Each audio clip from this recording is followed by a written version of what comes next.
بسم اللہ الرحمن الرحیم۔ السلام علیکم۔ بخاری شریف جلد اول میں ہے، حضرت ابن عباس رضی اللہ تعالیٰ عنہ سے مروی ہے کہ انہوں نے کہا، میری خواہش ہے کہ میں امیر المومنین حضرت عمر رضی اللہ تعالیٰ عنہ سے معلوم کروں کہ نبی کریم صلی اللہ علیہ وسلم کی بیویوں میں سے وہ دو عورتیں کون سی تھیں جن کے بارے میں اللہ کریم نے سورۃ تحریم میں ارشاد فرمایا ہے۔ آپ کہتے ہیں، ایک مرتبہ میں نے حضرت عمر رضی اللہ تعالیٰ عنہ کے ساتھ حج کیا۔ آپ راستے سے مڑ گئے تو میں بھی چھاگل لے کر ان کے ساتھ مڑا۔ وہ آگے چلے گئے اور اپنی حاجت پوری کی۔ جب واپس آئے تو میں نے ان کے ہاتھوں پر پانی ڈالا۔ انہوں نے وضو کیا تو میں نے پوچھا، اے امیر المومنین، اللہ کے نبی کی ازواج میں سے وہ کون سی دو تھیں جن کے بارے اللہ نے فرمایا، اگر تم دونوں اللہ کی جانب میں توبہ کرو تو بہتر ہے؟ حضرت عمر رضی اللہ تعالیٰ عنہ نے فرمایا، اے ابن عباس، آپ پر تعجب ہے، یعنی آپ کو پتہ نہیں اس سے عائشہ اور حفصہ مراد ہیں۔ یہ کہہ کر آپ نے پورا واقعہ بیان کیا اور فرمایا، میرا ایک انصاری پڑوسی مدینہ کے بلند دیہات میں بنی امیہ بن زید کے گاؤں میں رہتا تھا۔ میرا بھی پڑاؤ اس کے ساتھ تھا۔ ہم باری باری نبی کریم صلی اللہ علیہ وسلم کی بارگاہ میں حاضر ہوتے تھے۔ ہم قریش کے لوگ عورتوں پر غالب رہا کرتے تھے، لیکن جب ہم مدینہ میں انصار کے پاس آئے تو دیکھا ان کی عورتیں ان پر غالب ہیں۔ یہ رنگ دیکھ کر ہماری عورتوں نے بھی انصاری عورتوں کا وطیرہ اختیار کر لیا۔ ایک بار ایسا ہوا کہ میری بیوی نے مجھے جواب دیا جس پر میں اس سے ناراض ہوا۔ وہ کہنے لگی، آپ میرا جواب دینا کیوں برا سمجھتے ہیں، حالانکہ نبی کریم صلی اللہ علیہ وسلم کی بیویاں بھی ایسا کرتی ہیں، اور ان میں سے کوئی تو شام تک آپ صلی اللہ علیہ وسلم سے خفا رہتی ہے۔ حضرت عمر رضی اللہ تعالیٰ عنہ فرماتے ہیں، یہ سن کر میں گھبرایا اور کہا، ان میں سے جو بھی ایسا کرتی ہے وہ بڑا نقصان اٹھائے گی۔ پھر میں نے اپنے کپڑے پہنے اور بیٹی حفصہ کے پاس چلا آیا۔ میں نے حفصہ سے کہا، کیا تم میں سے کوئی سارا دن اور رات رسول اللہ صلی اللہ علیہ وسلم کو غصے میں رکھتی ہے؟ حفصہ نے کہا، ہاں۔ میں نے کہا، جو ایسا کرتی ہے وہ تباہ و برباد ہوئی۔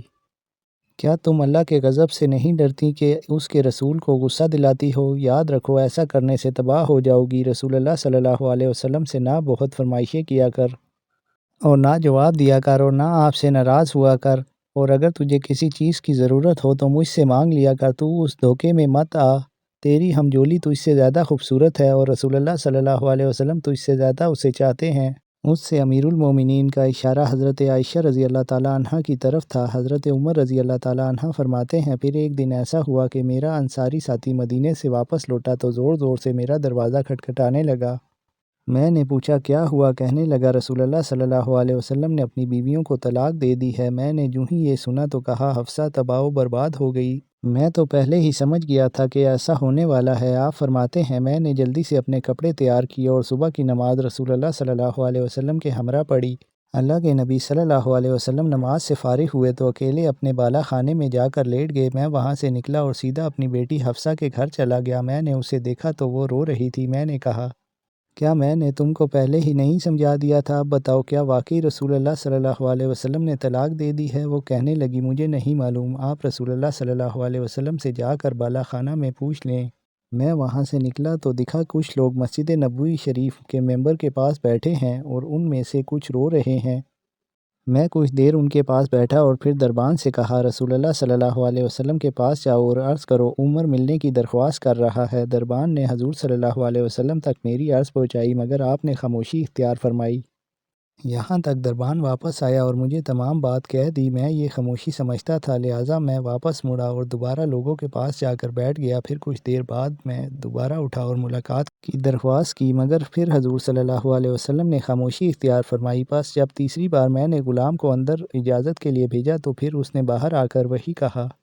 میں مایوس ہو کر واپس لوٹنے ہی والا تھا کہ غلام نے مجھے کہا، اے عمر، رسول اللہ صلی اللہ علیہ وسلم نے آپ کو اجازت دے دی ہے۔ چنانچہ میں اجازت پا کر حاضر دربار ہوا تو دیکھا کہ رسول اللہ صلی اللہ علیہ وسلم ایک بوریے پر لیٹے ہوئے ہیں جس پر کوئی بچھونا وغیرہ نہیں تھا، اور آپ کے پہلو مبارک پر بوریے کے نشان پڑ گئے تھے اور چمڑے کے تکیے کے ساتھ ٹیک لگائے ہوئے تھے جس میں کھجور کی چھال بھری ہوئی تھی۔ میں نے سلام عرض کیا اور دریافت کیا، کیا آپ نے اپنی بیویوں کو طلاق دے دی ہے؟ آپ نے نگاہ میری طرف اٹھائی اور فرمایا، نہیں۔ مجھے یہ سن کر بہت اطمینان اور سکون ملا۔ پھر میں نے حضور صلی اللہ علیہ وسلم کے دل بہلانے کو چند باتیں کی جن سے آپ مسکرا دیے، اور پھر حفصہ کے پاس جانے اور اس کو حضرت عائشہ رضی اللہ تعالیٰ عنہ سے متعلق نصیحت کرنے کا واقعہ بھی بیان کیا جس سے آپ دوبارہ مسکرا دیے۔ روایات میں ملتا ہے کہ رسول اللہ صلی اللہ علیہ وسلم نے ایک بار حضرت حفصہ رضی اللہ تعالیٰ عنہ کو طلاق دے دی تھی۔ یہ طلاق رجعی تھی۔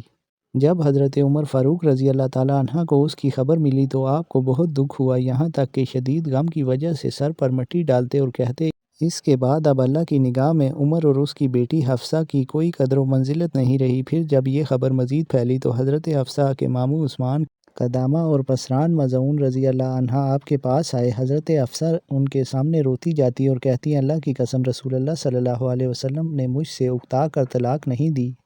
اتنے میں اللہ کے نبی بھی تشریف لے آئے۔ حضرت حفصہ نے جب رسول اللہ صلی اللہ علیہ وسلم کو دیکھا تو آپ سے پردہ کر لیا، لیکن حضور صلی اللہ علیہ وسلم کو تو آپ سے رجوع کرنے کا حکم مل چکا تھا۔ چنانچہ حدیث پاک کے الفاظ کچھ یوں ہیں کہ حضرت قیس ابن زید سے روایت ہے کہ رسول اللہ صلی اللہ علیہ وسلم نے حضرت حفصہ کو ایک مرتبہ طلاق دی اور پھر رجوع فرما لیا۔ اس کی وجہ یہ تھی کہ حضرت جبرائیل علیہ السلام نے آپ سے کہا، آپ حفصہ سے رجعت کر لیں، کیونکہ وہ بہت روزہ رکھنے والی اور بہت نماز پڑھنے والی ہیں اور وہ جنت میں بھی آپ کی زوجہ ہوں گی۔